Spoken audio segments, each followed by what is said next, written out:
When we first got here, all of the buildings basically were vacant and empty and had been so largely since 1992. It really looked like an abandoned steel mill site. Once I got here, I couldn't stop thinking about forging on those hammers. We started working on the 3000 Chambersbug because based on the research I had done, that was the last one to operate and was in the best condition, so it made sense for it to be the first hammer that we started working on. We were able to approach it in a way that was incredibly easy to digest. You know, we had 4 people that could poke away at it because you can't really do much on a machine that size with one person.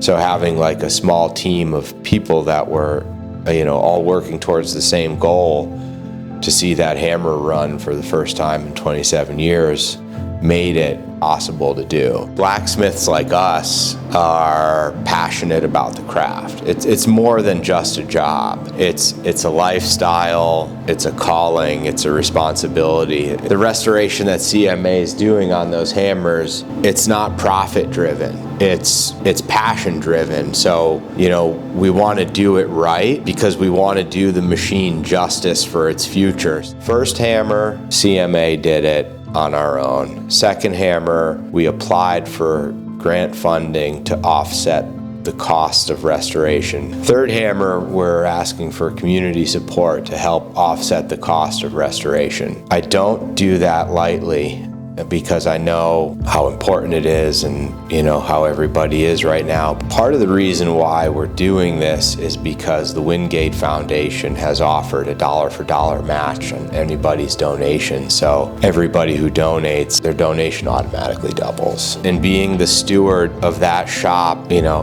not me, but CMA, it comes with it a really strong sense of responsibility because it's bigger than us. Those hammers have forged quite seriously for very serious reasons for 125 years, and then they had a 27 or so year rest.